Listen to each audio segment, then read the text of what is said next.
Okay, here's the question. We're given a function that tells us the rate or the concentration of a drug at any time t. Okay, and this function, of course, is only valid for positive t values.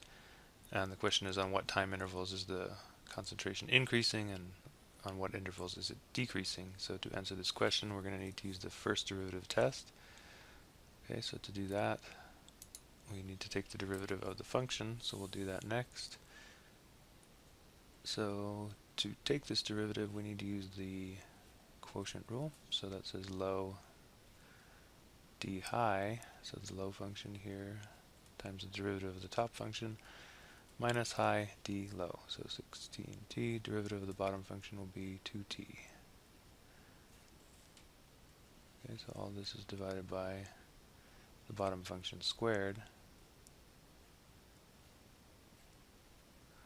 Okay, and then we'll simplify this a little bit. That's going to give us 16 t squared plus 64 minus 32 t squared all over t squared plus 4 squared. Simplify this a little bit more. We've got a couple of like terms. It's 64 minus 16 t squared over t squared plus 4 squared. Okay, now that we've got the first derivative, we need to find the critical numbers. We do that by setting this thing equal to 0. If we set this equal to 0, really, I'll just do that here. We'll set that to 0, and then what we can do is multiply both sides by the denominator. Well, that means the denominator is pretty much irrelevant because 0 times anything is 0. So really, in effect, all we're doing here is setting the numerator equal to 0. So we get 64 minus 16t squared equals 0. If we move that t squared to one side and the 64 to the other, we get 16 t squared is equal to 64. And then just be an equals there. Divide both sides by 16, we get t squared. So that's 4. T squared is equal to 4. So c is equal to plus or minus 2. But remember, we don't really need the negative because it said that the domain of the function was only positive numbers. So what this is going to do is tell us, well, that's the critical number, so that's sort of the breaking point between the two intervals that we're going to be looking at, from 0 to 2, and then our next interval will be from 2 to infinity. So remember, this is the first derivative test. Be sure that you've read about this on the worksheets and in the section. Okay, so remember, the next thing on the first derivative test is we want to pick some test values. Let's abbreviate that with TV for test value. Just pick a number that's on that interval. We'll pick t equals 1. And then here we can pick t equals 3.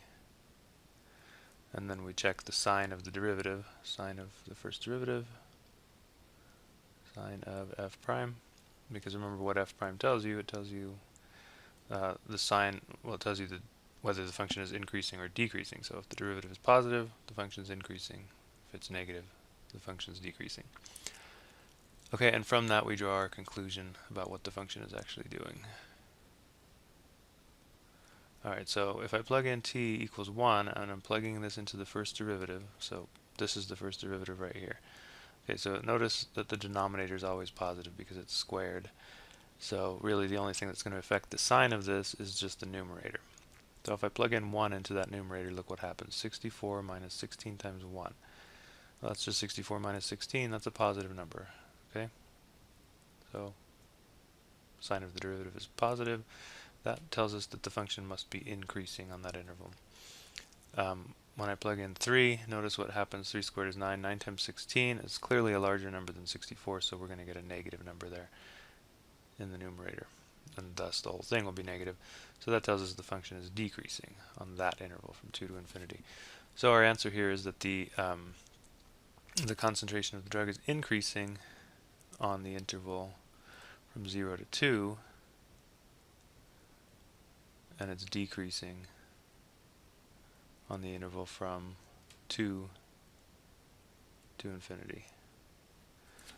Okay, and that should answer the question. Let's just go make sure we're getting all the parts of the question here. The function is increasing on the intervals. Okay, so you'd say 0, 2 there. And I'm not sure if this book actually uses the inclusion of the endpoint. I don't think it does, so you'll just do it like I did here, 0 to 2.